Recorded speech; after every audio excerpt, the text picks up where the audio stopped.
Welcome to Chaitanya institute of police Hyderabad. నేను మీ history faculty Uma Maheshwar. మరి Chaitanya institute of police Hyderabad SI constable prepare అయ్యే అభ్యర్థులకు ఒక సువర్ణ అవకాశాన్ని అందిస్తుంది. ఈ సువర్ణ అవకాశం క్విక్ రివిజన్ అనే అంశాలతో మీ ముందుకు వస్తుంది. ఎస్ఐ కానిస్టేబుల్ ప్రిపేర్ అయ్యే అభ్యర్థులకి ప్రిలిమ్స్ తర్వాత జరిగే మెయిన్స్ కు ఎంతో దోహదపడుతుందని మా యొక్క అభిప్రాయం. మరి ఇండియన్ హిస్టరీతో పాటు నా పేరు ఉమా మహేశ్వర్. నేను ఇండియన్ హిస్టరీ, తెలంగాణ చరిత్ర, సంస్కృతి సబ్జెక్ట్ టీచ్ చేస్తాను. మరి చైతన్య ఇన్స్టిట్యూట్ సంబంధించిన ఫ్యాకల్టీ వారు మొత్తం ఆల్ సబ్జెక్ట్ సంబంధించి ఒక అద్భుతమైన విశ్లేషణ అందించాలనే ఉద్దేశంతో యూట్యూబ్ ద్వారా మీకు అనేక క్వశ్చన్స్ పై విశ్లేషణాత్మకమైన క్వశ్చన్స్ ఆన్సర్స్ అందించాలని ఒక యజ్ఞంలా ఈ అవకాశాన్ని మీ ముందుకు తీసుకొస్తుంది. ఈ అవకాశాన్ని ప్రతి అభ్యర్థి ఉపయోగించుకొని జరిగే ప్రిలిమ్స్ లో విజయం సాధించి మెయిన్స్ లో విజయాన్ని సాధించి ఎస్ఐ కానిస్టేబుల్ గా యూనిఫామ్ ధరించాలనేది మా చైతన్య ఇన్స్టిట్యూట్ ఆఫ్ పోలీస్ యొక్క అత్యంత ముఖ్యమైన విజయకాంక్ష.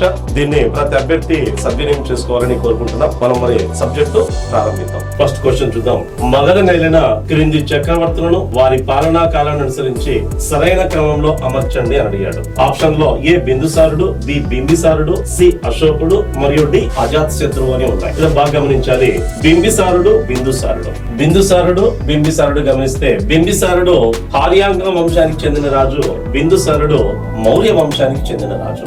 మగధను పరిపాలించిన తొలి రాజవంశాల్లో ఒకటి ఆర్యాంక వంశం. ఆర్యాంక వంశం తర్వాత శిశునాగ వంశం, తర్వాత నందవంశం తర్వాత అధికారంలోకి వచ్చింది మౌర్య వంశం. ఇప్పుడు దీన్ని బట్టి వరుస క్రమం చూద్దాం. ఫస్ట్ ఆర్యాంక వంశ స్థాపకుడు ఎవరంటే బింబిసారుడు. ఆర్యాంక వంశాన్ని పితృహంతక వంశం అని కూడా పిలుస్తారు. అతనే బింబిసారుడే ఆర్యాంక వంశాన్ని స్థాపించాడు. బుద్ధుడికి సమకాలికుడు. బౌద్ధ మతాన్ని స్వీకరించిన మొట్టమొదటి భారతీయ రాజు బింబిసారుడు. ఇంకా బింబిసారుడు తర్వాత అధికారంలోకి వచ్చింది అతని కుమారుడు అజాత్ శత్రువు. వీళ్ళిద్దరూ ఏ వంశానికి చెందిన వారు అంటే ఆర్యాంక వంశానికి చెందినవారు, బింబిసారుడు మరియు అజాత్ శత్రువు. ఇక తర్వాత పేర్లు ఉన్నాయి, బిందుసారుడు, అశోకుడు ఉన్నాయి. అంటే వరుస క్రమంలో మొదటి వ్యక్తి బింబిసారుడు, రెండో వ్యక్తి అజాత్ శత్రువు. ఈ తర్వాత బిందుసారుడు, అశోకుడు ఉన్నాడు. ఆర్యాంక వంశం తర్వాత మగధను ఆక్రమించి పరిపాలించింది శిశునాగ వంశం. శిశునాగ వంశానికి సంబంధించిన వాళ్ళు కాదు బిందుసారుడు కానీ అశోకుడు కానీ, కాబట్టి శిశునాగ వంశం కాదు.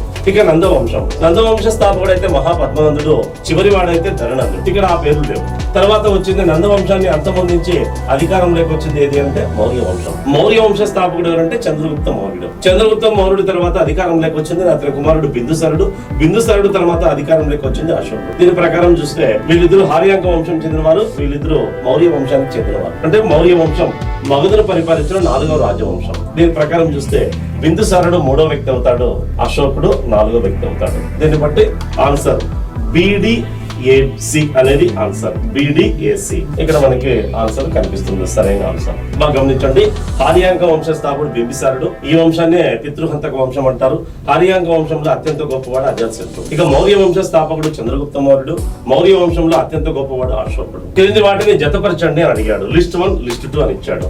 జలియన్ వాలాబాగ్, రామదండు, సైనిక సహకార ఒడంబడిక, పిండారీల అంచవేత. అటువైపు హేస్టింగ్, వెల్లస్లీ, గోపాలకృష్ణయ్య, మైకేల్ ఓ డయర్ అని ఇచ్చాడు. సంఘటనలు దానితో సంబంధం ఉన్న వ్యక్తులు అని తెలుస్తోంది. ఫస్ట్ జలియన్ వాలాబాగ్ అనేది ఒక పార్కు. ఇది పంజాబ్ రాష్ట్రంలోని అమృత్సర్ పట్టణంలో కలదు. అమృత్సర్ పట్టణంలో కలదు. జలియన్ వాలాబాగ్ తో సంబంధం ఉన్న వ్యక్తి ఎవరంటే మైకేల్ ఓ డయర్. అప్పటి పంజాబ్ లెఫ్టినెంట్ గవర్నర్. ఏంటి జలియన్ వాలాబాగ్ అంటే ఇది ఒక హత్యాకాండ. జలియన్ వాలాబాగ్ దురంతం లేదా జలియన్ వాలాబాగ్ హత్యాకాండ అని పిలుస్తారు. ఈ సంఘటన 1919 ఏప్రిల్ 13వ తేదీన చోటు చేసుకున్న సంఘటన. రౌలత్ సత్యాగ్రహ ఉద్యమ సమయంలో చోటు చేసుకున్న సంఘటన. రౌలత్ చట్టానికి వ్యతిరేకంగా పంజాబ్ రాష్ట్రంలోని అమృత్సర్ పట్టణంలో ఉద్యమం చేస్తున్న ఇద్దరు వ్యక్తుల్ని, డాక్టర్ సత్యపాల్, సైఫుద్దీన్ కిచలూ అనే ఇద్దరు వ్యక్తుల్ని అరెస్ట్ చేసి జైల్లో పెట్టడంతో అమృత్సర్ పట్టణానికి చెందిన ప్రజలు శాంతియుతంగా ఏప్రిల్ 13వ తేదీన, వైశాఖ పౌర్ణమి రోజు ఏప్రిల్ 13వ తేదీన శాంతియుతంగా సమావేశం జరుపుకుంటూ ఉంటే ఆ సమావేశంపై కాల్పులు జరపాల్సిందిగా ఆదేశించిన అప్పటి పంజాబ్ లెఫ్టినెంట్ గవర్నర్ మైకేల్ ఓ డయర్. మరి ప్రత్యక్షంగా కాల్పులు జరిపి అనేక మంది మరణానికి కారకుడైన నాటి పంజాబ్ సైన్యాధికారి అయితే జనరల్ డయర్. ఇలా జలియన్ వాలాబాగ్ హత్యాకాండతో సంబంధం ఉన్న వ్యక్తులు ఇద్దరు. ఒకరు జనరల్ డయర్ నాటి పంజాబ్ సైన్యాధికారి. ఇతనే ప్రత్యక్షంగా కాల్పులు జరిపి హత్యాకాండకు కారకుడైన ప్రధాన వ్యక్తి. ఇక దీనికి కారకుడైన మరొక వ్యక్తి ఎవరంటే మైకేల్ ఓ డయ్యర్. ఇతను నాటి పంజాబ్ లెఫ్టినెంట్ గవర్నర్. ఇతడి ఆదేశాల మేరకే జనరల్ డయ్యర్ జలియన్ వాలాబాగ్పై కాల్పులు జరిపించి అనేక మంది మరణానికి కారకుడయ్యారు. కాబట్టి జలియన్ వాలాబాగ్ హత్యాకాండతో సంబంధం ఉన్న వ్యక్తుల్లో ఒకరి పేరే ఇచ్చారు కాబట్టి మైకేల్ ఓ డయ్యర్. ఇక మరొకటి రామదండు అని ఉంది. రామదండు అనేది ఒక వాలంటరీ దళం. ఇది దుగ్గిరాల గోపాలకృష్ణయ్యతో సంబంధం ఉన్న వాలంటరీ దళం. దుగ్గిరాల గోపాలకృష్ణయ్య గుంటూరు జిల్లాలోని చీరాల ప్రాంతానికి చెందిన వ్యక్తి దుగ్గిరాల గోపాలకృష్ణయ్య. ఏంటి రామదండం అంటే, ఇది ఆంధ్రాలో సహాయ నిరాకరణ ఉద్యమ సమయంలో చోటు చేసుకున్న ఒక ఉద్యమం చీరాల పేరల ఉద్యమం. 1921 నుంచి 22 వరకు 11 నెలల పాటు కొనసాగిన అత్యంత అద్భుతమైన ఉద్యమం. 1921 ఏప్రిల్లో స్టార్ట్ అయి 1922 ఫిబ్రవరి వరకు కొనసాగిన ఉద్యమం చీరాల పేరల ఉద్యమం. ఈ చీరాల పేరల ఉద్యమ నాయకుడు ఎవరంటే దుగ్గిరాల గోపాలకృష్ణయ్య. ఈ దుగ్గిరాల గోపాలకృష్ణయ్య ఈ ఉద్యమ సమయంలో 11 నెలల పాటు చీరాల పేరాల మున్సిపాలిటీకి దూరంగా ఒక గుడిసెలను ఏర్పాటు చేయించి ఉద్యమాన్ని నడిపాడు. దాదాపు 15,000 మంది వరకు ఈ ఉద్యమంలో పాల్గొన్నారు. ఈ ఉద్యమ సమయంలో చీరాల పేరాలను మున్సిపాలిటీ చేసినందుకు మున్సిపాలిటీని బహిష్కరించిన గ్రామ ప్రజలు ఊరి బయట నివాసాలు ఏర్పాటు చేసుకున్నారు. ఆ నివాసాలను నిర్మించింది ఎవరంటే రామదండు అనే వాలంటరీ దళం. 500 మందితో కూడిన వాలంటరీ దళం వారికి నివాసాలు నిర్మించింది. ఆ నివాసాలకే రామ్నగర్ అని పిలుస్తారు. సింపుల్ గా దుగ్గిరాల గోపాలకృష్ణయ్య ఆధ్వర్యంలో ఏర్పడిన స్వచ్ఛంద వాలంటరీ దళమే రామదండు. కాబట్టి రామదండుతో సంబంధం ఉన్న వ్యక్తి అంటే గోపాలకృష్ణయ్య. ఇక సైనిక సహకార ఒడంబడిక, సబ్సిడరీ అలయన్స్ అని పిలుస్తారు. సైనిక సహకార పద్ధతిలో ఒడంబడిక. ఈ సైనిక సహకార ఒడంబడికతో సంబంధం ఉన్న వ్యక్తి ఎవరంటే వెల్లస్లీ. ఈ ఒడంబడికను ప్రవేశపెట్టింది లార్డ్ 1798లో సైనిక సహకార పద్ధతి అనేది ప్రవేశపెట్టాడు. బాగా గమనించండి, సైనిక సహకార పద్ధతి డెఫినేషన్ అడుగుతూ ఉంటాడు. సైనిక సహకార పద్ధతి అంటే బ్రిటిష్ వారు స్వదేశీ రాజ్యాలలో బ్రిటిష్ సైన్యాన్ని నియమించి ఆ సైనిక పోషణ కోసం స్వదేశీ రాజు నుండి ధనాన్ని కానీ లేదా భూభాగాన్ని కానీ పొందే పద్ధతినే సైనిక సహకార పద్ధతి అని పిలుస్తారు. స్వదేశీ రాజ్యాలలో బ్రిటిష్ సైన్యాన్ని నియమించి ఆ సైనిక పోషణ కోసం స్వదేశీ రాజు నుండి ధనాన్ని లేదా భూభాగాన్ని కానీ పొందే విధానమే సైనిక సహకార ఒడంబడిక. ఈ సైనిక సహకార ఒడంబడికను వెల్లస్లీ 1798లో ప్రవేశపెట్టాడు. దాన్ని అంగీకరించిన మొట్టమొదటి భారతీయ పాలకుడు హైదరాబాద్ నిజాం అలీ ఖాన్. దీని తర్వాత అంగీకరించిన రెండవ రాజ్యం మైసూర్ రాజ్యం. మూడవ కృష్ణరాజు వడయార్ అనే వ్యక్తి అంగీకరించాడు. మూడవ రాజ్యం అయోధ్య. మొదటిది హైదరాబాద్, రెండోది మైసూర్, మూడోది అయోధ్య. ఓకే, ఇక మరొకటి పిండారీల అణచివేత అని ఇచ్చాడు. పిండారీల అణచివేతతో సంబంధం ఉన్న వ్యక్తి ఎవరంటే హేస్టింగ్, లార్డ్ హేస్టింగ్. ఈ పిండారీలు అనేవారు మహారాష్ట్ర ప్రాంతంలో, మధ్యప్రదేశ్ వంటి భూభాగాల్లో దొంగల ముఠాగా పేరు పొందిన వాళ్ళే పిండారీలు. వీరు బ్రిటిష్ వారి అనుసరించిన విధానాల వల్ల దొంగలుగా మారిన వారే పిండారీలు అనేవాళ్ళు. ఈ పిండారీలను లార్డ్ హేస్టింగ్ థామస్ కిప్లాస్ అనే పోలీస్ అధికారి సహాయంతో అణచివేశాడు. బ్రిటిష్ పరిపాలనా కాలంలో ముఖ్యమైన దొంగల ముఠాలు రెండు కనిపిస్తాయి, దగ్గులు మరియు పిండారీలు. దగ్గులను అణచివేసింది విలియం బెంటిక్ అయితే పిండారీలో అనే దొంగల ముఠాను అణచివేసింది ఎవరంటే లార్డ్ హేస్టింగ్. ఈ పిండారీలో 1817, 1818 మూడవ ఆంగ్లో మరాఠా యుద్ధ సమయంలో బ్రిటిష్ వారికి వ్యతిరేకంగా మహారాష్ట్రలకు సహకరించిన వారు కూడా. చివరికి మూడవ ఆంగ్ల మరాఠా యుద్ధంలో మహారాష్ట్రలో బ్రిటిష్ వారు ఓడించారు. అంతేకాకుండా వాళ్ళకి సహకరించిన పిండారీలో అనే దొంగల ముఠాను కూడా అణిచివేయడం జరిగింది. మరి బాగా గమనించండి, లార్డ్ హేస్టింగ్ పిండారీలను అణిచివేయడంలో సహకరించిన పోలీస్ అధికారి థామస్ కిప్లాస్ అనే పోలీస్ అధికారి. ఇక దగ్గులను అణిచివేసిన British governor general lord William Bentinck. William Steven అనే పోలీస్ అధికారి సాయంతో దగ్గులు అనేవారిని అణిచివేయడం జరిగింది. ఇక దత్త మండలాల్లో శాంతి భద్రతలకు విఘాతం కలిగిస్తున్న పాలేగాలను అణిచివేసింది థామస్ మన్రో. వాల్టర్ క్యాంబెల్ అనే పోలీస్ అధికారి సహాయంతో పాలేగాళ్ళు అనేవారిని అణిచివేయడం జరిగింది. ఇలా పాలేగాళ్ళు, పిండారీలు, దగ్గులు బాగా గుర్తించుకోండి. పాలేగాళ్ళని అణిచివేసింది థామస్ మన్రో, ఇది రాయలసీమలో ఉండేది. పిండారీలను అణిచివేసింది లార్డ్ హేస్టింగ్, దగ్గులను అణిచివేసింది విలియం బెంటిక్. ఇవన్నీ మనకి ఎస్ఐ కానిస్టేబుల్ వంటి ఇతర ఎగ్జామ్స్ మోర్ దాన్ టైమ్స్ అడిగాడు. దీన్ని బట్టి ఆన్సర్ చూడొచ్చు. ఏ జలియన్ వాలాబాగ్ అంటే A4 ఉండేది. ఇక్కడ మనకి ఆన్సర్ తెలిసిపోతుంది. B3, C2, D1. ఇంకా నెక్స్ట్ క్వశ్చన్ చూద్దాం. క్రింది వాటిని జతపరచండి అని అడిగాడు. List 1, list 2. ఢిల్లీ, లక్నో, కాన్పూర్, గ్వాలియర్ ఇచ్చాడు. అటువైపు నానా సాహెబ్, లక్ష్మీబాయి, కోలింగ్, క్యాంబెల్, రెండో బహదూర్ షా ఇచ్చాడు. బాగా గమనించాలి, ఇది 1857 సిపాయిల తిరుగుబాటుతో సంబంధం ఉన్న అంశమని ఆ పేర్లు చూసి మనకు అర్థమవుతుంది. ఫస్ట్ ఢిల్లీతో సంబంధం ఉన్న వ్యక్తి ఎవరంటే రెండో బహదూర్ షా. ఇతను 1857 సిపాయిల తిరుగుబాటులో భాగంగా ఢిల్లీ కేంద్రంగా చేసుకుని తిరుగుబాటు ప్రారంభించాడు. ఢిల్లీ కేంద్రంగా చేసుకుని తిరుగుబాటు చేసింది ఎవరంటే రెండో బహదూర్ షా జఫర్. కారణం ఏమి అంటే రెండో బహదూర్ షా జఫర్ కు షా అనే బిరుదును రద్దు చేయడం వల్ల అతను 1850 తిరుగుబాటులో పాల్గొన్నాడు. చివరికి బ్రిటిష్ వారు ఆయన్ని ఓడించి విచారణ జరిపి ఆయన చివరికి బర్మాలోని రంగూన్ జైలుకు. ఇక లక్నోతో సంబంధం ఉన్న వ్యక్తి ఎవరంటే ఇక్కడ నానా సాహెబ్, లక్ష్మీబాయి, కోలిన్ క్యాంబెల్ అని ఇచ్చాడు. యాక్చువల్ అయితే లక్నోలో తిరుగుబాటుకు నాయకత్వం వహించింది బేగం హజరత్ మహల్ అనే అయోధ్య పాలకురాలు లక్నో కేంద్రంగా తిరుగుబాటు చేసింది. కానీ ఇక్కడ ఆమె పేరు లేదు. కానీ ఆమెను అణిచివేసిన సైన్యాధికారి పేరు కనిపిస్తుంది. మరి లక్నోలో 1857 సిపాయిల తిరుగుబాటును అణిచివేసింది క్యాంబెల్ అనే వ్యక్తి. కోలిన్ క్యాంబెల్ అనే వ్యక్తి లక్నోలో బేగం హజరత్ మహల్ తిరుగుబాటును అణిచివేసింది క్యాంబెల్. కాబట్టి ఇక్కడ లక్నోలో తిరుగుబాటు చేసిన వ్యక్తి మాత్రం బాగా గుర్తించుకోండి, బేగం హజరత్ మహల్. ఈమె తిరుగుబాటు చేసింది. కారణం అయోధ్యని దుష్ట పాలన కారణంగా 1856లో బ్రిటిష్ ఈస్ట్ ఇండియా కంపెనీ ఆక్రమించుకోవడమే. బ్రిటిష్ ఈస్ట్ ఇండియా కంపెనీ భారతదేశంలో ఆక్రమించుకున్న చిట్ట చివరి రాజ్యం ఏది అంటే అయోధ్య. నాటి అయోధ్య ముఖ్యపట్నం లక్నో. కాబట్టి ఆమె లక్నో కేంద్రంగా తిరుగుబాటు చేస్తే ఆ తిరుగుబాటు అణిచివేసి అయోధ్యను స్వాధీనం చేసుకున్న వ్యక్తి ఎవరంటే క్యాంబెల్. ఇక కాన్పూర్, గ్వాలియర్ పనిపిస్తాయి. కాన్పూర్ లో తిరుగుబాటుకు నాయకత్వం వహించింది ఎవరంటే నానా సాహెబ్. కాన్పూర్ కేంద్రంగా తిరుగుబాటు చేస్తే అతని సైన్యాలకు నాయకత్వం వహించిన అతని మిత్రుడు తాంతియా తోపే. నానా సాహెబ్ సైన్యాలకు నాయకత్వం వహించి 1850 సిపాయిల తిరుగుబాటులో విరోచితంగా పోరాటం చేయడం కనిపిస్తుంది. చివరికి ఈ క్యాంబెల్ ఎవరైతే బేగం హజరత్ మహల్ ను ఓడించాడో అతనే నానా సాహెబ్ ను కూడా ఓడించాడు. దీంతో నానా సాహెబ్ ఓటమి పాలైన తర్వాత నేపాల్కు పారిపోవడం జరిగింది.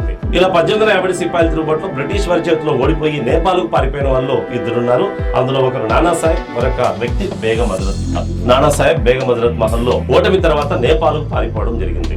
రెండో బహదూర్ షా మాత్రం బంధించబడి ఆఖరికి విచారణ జరిపి అతన్ని బర్మాలోని రంగూన్ జైలుకు పంపగా అక్కడే మరణించాడు.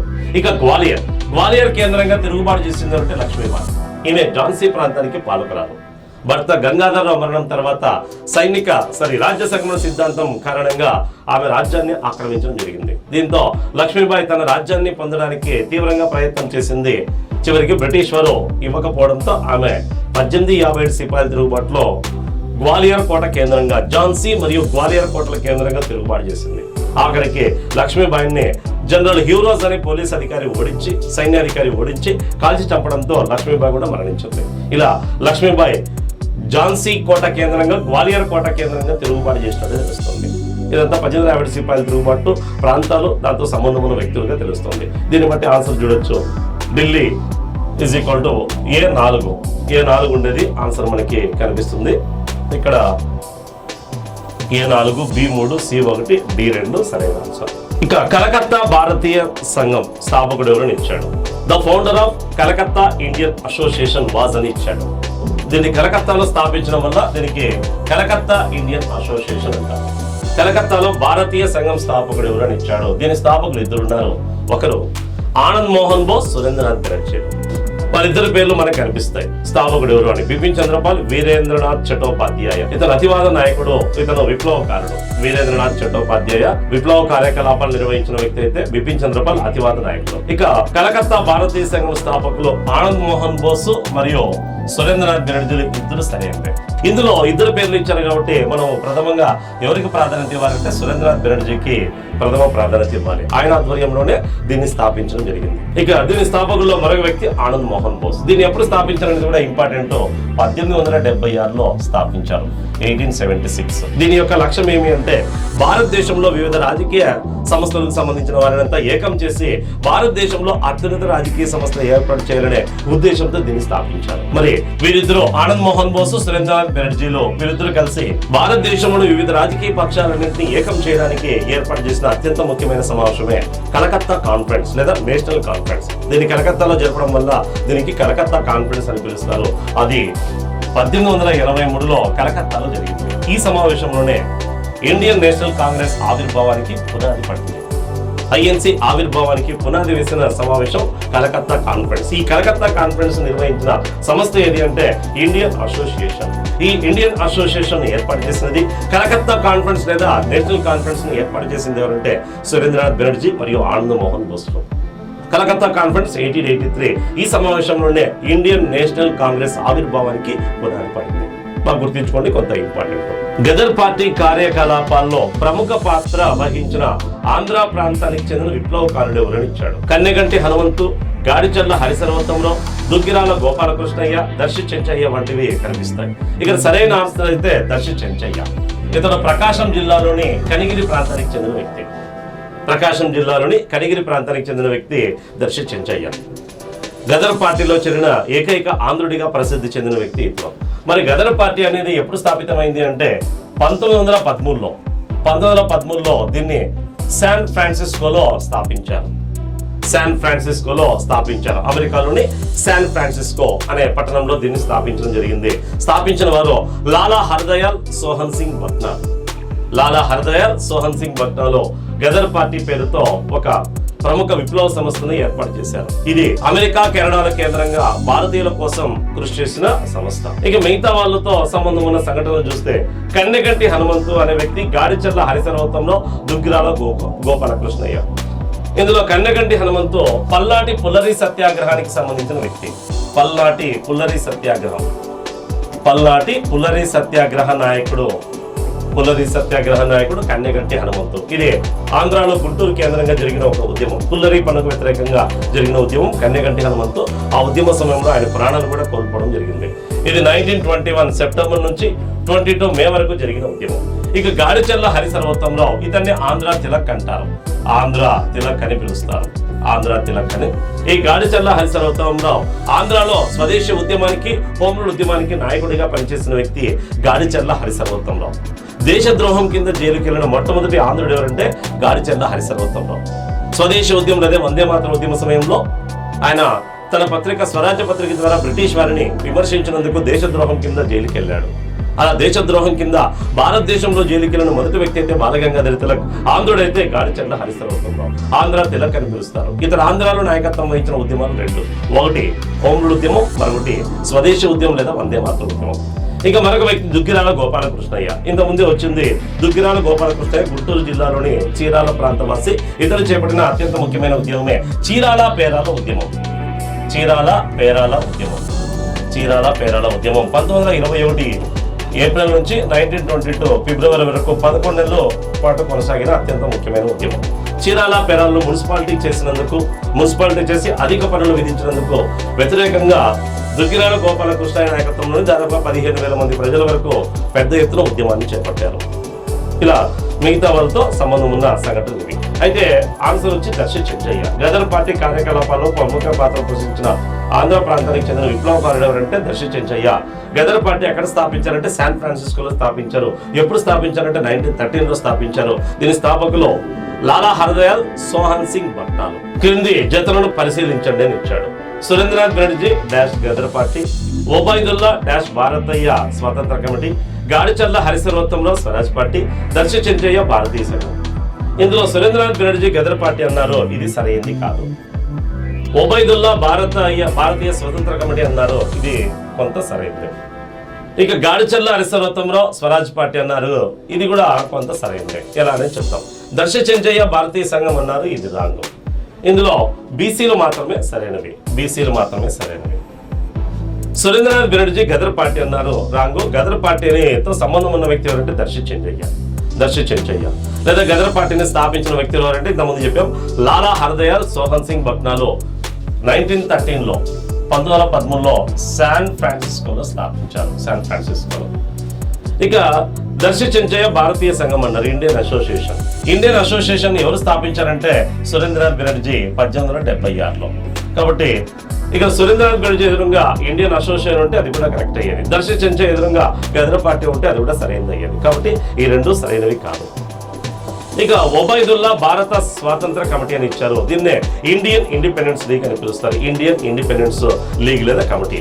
ఈ ఇండియన్ ఇండిపెండెన్స్ లీగ్ ను 1842 జూన్ లో బ్యాంకాక్ లో ఏర్పాటు చేశారు. బ్యాంకాక్ లో ఏర్పాటు చేశారు. దీని స్థాపనలో ప్రధాన పాత్ర పోషించి అధ్యక్షత వహించిన వ్యక్తి రాస్ బిహారీ బోస్ సుభాష్ చంద్రబోస్ యొక్క మిత్రుడు. ఈ పార్టీ స్థాపనలో భారత స్వతంత్ర కమిటీ స్థాపనలో సహకరించిన వ్యక్తి ఒబైదుల్లా. కానీ ప్రధానమైన స్థాపకుడు అంటే బాగా గుర్తించుకోండి, రాస్ బిహారీ బోస్. రాస్ బిహారీ ఘోష్ అయితే మితవాది, రాస్ బిహారీ బోస్ అయితే అతివాది మరియు విప్లవవాది. రాస్ బిహారీ బోస్ సుభాష్ చంద్రబోస్ యొక్క మిత్రుడు. సుభాష్ చంద్రబోస్ కు నేతాజీ అని బిరుదునిచ్చిన వ్యక్తి ఎవరంటే ఇతను. జపాన్ కేంద్రంగా విప్లవ కార్యకలాపాలను చేసిన వ్యక్తి ఎవరంటే Ras Behari Bose. Indian Independence League లేదా భారతీయ స్వాతంత్ర కమిటీ 1842లో ఇది ఇయర్ తప్ప చెప్పాను, 1942లో స్థాపించారు. 1942లో బ్యాంకాక్, థాయిలాండ్ ముఖ్య రాజధాని బ్యాంకాక్ లో దీన్ని స్థాపించారు 1942. ముఖ్యంగా గాడిచర్ల హరిసర్వతంలో స్వరాజ్ పార్టీ అన్నారు. యాక్చువల్ అయితే స్వరాజ్ పార్టీని స్థాపించింది సిఆర్ దాస్ మోతీలాల్ నెహ్రూ. ఎప్పుడు 1922 డిసెంబర్ 31వ తేదీన గయా కేంద్రంగా స్థాపించారు. బీహార్లోని ఒక ముఖ్య పట్టణమైన గయా కేంద్రంగా 1922 డిసెంబర్ 31న గయాలో స్థాపించబడిన పార్టీ స్వరాజ్ పార్టీ లేదా అఖిల భారత స్వరాజ్ పార్టీ అంటారు. సిఆర్ దాస్ దాని తొలి అధ్యక్షుడు మరియు స్థాపకుడు, దాని తొలి కార్యదర్శి మరియు మరొక స్థాపకుడు మోతీలాల్ నెహ్రూ. అయితే ఆంధ్రాలో స్వరాజ్ పార్టీని స్థాపించిన మాత్రం గాడిచర్ల హరిసర్వతంరావు. ఆంధ్రాలో స్వరాజ్ పార్టీని స్థాపించిన సంవత్సరం 1923. ఉన్నవ లక్ష్మీనారాయణ, వేమరపు రామదాసు అధ్యక్షుడు కార్యదర్శులుగా ఏర్పడిన సంస్థ ఆంధ్ర స్వరాజ్ పార్టీ. బాగా గుర్తించుకోండి, భారతదేశంలో స్వరాజ్ పార్టీని స్థాపించి సిఆర్ దాస్ మోతీలాల్ నెహ్రూ అయితే ఆంధ్రాలో స్వరాజ్ పార్టీని స్థాపించింది గాడిచర్ల హరిసర్వతంరావు 1923లో. దీన్ని బట్టి ఆన్సర్ అయితే బీసీలు మాత్రమే సరైనవి, మిగతా రెండు రాంగ్ ఆన్సర్స్.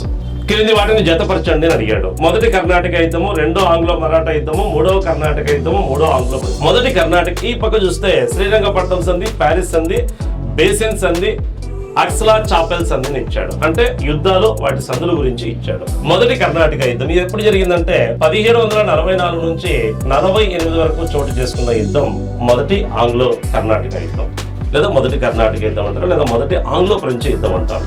ఇది ఏ సంధితో ముగిసిందంటే అక్సలా చాపెల్ అనే సంధితో ముగిసింది. అక్సలా చాపెల్ సంధి. ఇక రెండో ఆంగ్లో మరాఠా యుద్ధం 1803లో స్టార్ట్ అయ్యి 1805లో రాజ్ఘాట్ సంధితో, బేసిన్ సంధితో ముగిసింది. ముఖ్యంగా అయితే రాజ్ఘాట్ సంధితో ముగిసింది, కానీ అక్కడ రాజ్ఘాట్ సంధి లేదు కాబట్టి ఆన్సర్ బేసిన్ సంధితో ఈ యుద్ధం ముగిసినట్టు తెలుస్తుంది. ఇక మూడవ కర్ణాటక యుద్ధము 1756లో స్టార్ట్ అయ్యి 63 వరకు కొనసాగింది. 63 వరకు మూడవ కర్ణాటక యుద్ధం చివరికి ఏ సంధితో ముగిసిందంటే ప్యారిస్ సంధితో ముగిసింది. మూడవ కర్ణాటక యుద్ధం లేదా మూడో ఆంగ్లో ఫ్రెంచ్ యుద్ధం అంటారు. ఈ యుద్ధంలో ఫ్రెంచ్ వారు పూర్తిగా బ్రిటిష్ వారి చేతిలో ఓడిపోయి ఆఖరికి పాండిచ్చేరికి మాత్రమే వ్యాపారానికి పరిమితం అవుతారు. ఫ్రెంచ్ రాజధాని ప్యారిస్ లో బ్రిటిష్ వారికి మరియు ఫ్రెంచ్ వారికి జరిగిన ఒప్పందమే లేదా సంధి ప్యారిస్ సంధి. ఇక మూడో ఆంగ్లో మైసూర్ యుద్ధం 1792 సంవత్సరంలో జరిగిన యుద్ధం మూడో ఆంగ్లో మైసూర్ యుద్ధం. ఈ యుద్ధం ఏ సంధితో ముగిసింది అంటే శ్రీరంగపట్నం సంధితో ముగిసింది. నాటి మైసూర్ రాజధాని శ్రీరంగపట్నం. ఈ యుద్ధంలో కారణవాలిస్ టిప్పు సుల్తాన్ని ఓడించిన తర్వాత తప్పని పరిస్థితుల్లో టిప్పు సుల్తాన్ ఓటమిని అంగీకరించి శ్రీరంగపట్నం సంధి చేసుకుని బ్రిటిష్ వారికి సగరాజ్యాన్ని ఇవ్వడానికి 3.5 కోటి యుద్ధ నష్టపరిహారాన్ని ఇవ్వడానికి శ్రీరంగపట్నం సంధి ప్రకారం అంగీకరించాడు. ఇవి యుద్ధాలు మరియు జరిగిన సంధులు. దీన్ని బట్టి ఆన్సర్ మనం చూడొచ్చు. ఏ వచ్చి 4, A4 ఉండేది ఆన్సర్ కరెక్ట్ అవుతుంది. ఇక్కడ ఉంది A4, B3, C2, D1. ఇది సరైన ఆన్సర్. మరొక క్వశ్చన్ చూద్దాం. కింద భారత స్వాతంత్రోద్యమ సంఘటనలను అవి జరిగిన ఆరోహణ క్రమంలో అమర్చండి అని అడిగాడు. క్రింది భారత స్వాతంత్రోద్యమ సంఘటనలను అవి జరిగిన ఆరోహణ క్రమంలో అమర్చండి అన్నాడు. అసెండింగ్ ఆర్డర్ లో అడిగాడు. అసెండింగ్ ఆర్డర్ అక్యూరెన్స్ అని అడిగాడు. చూద్దాం. క్యాబినెట్ రాయబారము, చంపారణ్ సత్యాగ్రహము, ఉప్పు సత్యాగ్రహము, రౌలత్ సత్యాగ్రహం. ఫస్ట్ క్యాబినెట్ రాయబారం లేదా క్యాబినెట్ కమిటీ 1946 మార్చిలో దీన్ని భారతదేశానికి స్వతంత్రం ఇస్తే అధికార మార్పిడి ఎలా జరగాలో సూచించడానికి దీన్ని ఏర్పాటు చేశారు. 1946 క్యాబినెట్ కమిషన్. ఇంకా చంపారణ్ సత్యాగ్రహం గాంధీజీ భారతదేశానికి వచ్చిన తర్వాత మొట్టమొదట బీహార్లోని చంపారణ్ జిల్లాలో నీలిమందు రైతుల సమస్య తీర్చడానికి గాంధీజీ 1917 ఏప్రిల్లో ఈ ఉద్యమాన్ని చేపట్టాడు. 1917 ఏప్రిల్లో తీన్ కతి అనే విధానాన్ని రద్దు చేయించడానికి, నీలిమందు కూలీని పెంచడానికి, నీలిమందు తోటల్లో పనిచేసే, నీలిమందు ఫ్యాక్టరీలో పనిచేసే వారి కూలీలు పెంచడానికి గాంధీజీ చేపట్టిన తొలి ఉద్యమం 1917 ఏప్రిల్లో. ఇక ఉప్పు లేదా దండి సత్యాగ్రహం ఉంది. ఉప్పు సత్యాగ్రహం లేదా దండి సత్యాగ్రహం 1930 మార్చి 12వ తేదీ గాంధీజీ 78 మంది అనుచరులతో ఉప్పు సత్యాగ్రహ యాత్ర ప్రారంభించాడు. దీన్ని అహ్మదాబాద్ జిల్లాలోని సబర్మతి నుంచి స్టార్ట్ చేశాడు. సబర్మతి నుంచి 1930 మార్చి 12. ఇక రౌలత్ సత్యాగ్రహం. రౌలత్ సత్యాగ్రహం 1919 ఏప్రిల్లో భారతదేశంలో పెద్ద ఎత్తున జరిగిన ఉద్యమం రౌలత్ సత్యాగ్రహం. దీన్ని బట్టి ఆన్సర్ మనం చూడొచ్చు. రౌలత్ చట్టానికి వ్యతిరేకంగా జరిగిన ఉద్యమమే రౌలత్ సత్యాగ్రహ ఉద్యమం. దీన్ని గాంధీజీ దేశవ్యాప్తంగా చేపట్టిన ఉద్యమం. ఈ ఉద్యమంతోనే గాంధీజీ రాజకీయ జీవితం కూడా ప్రారంభమవుతుంది. దీన్ని బట్టి ఆన్సర్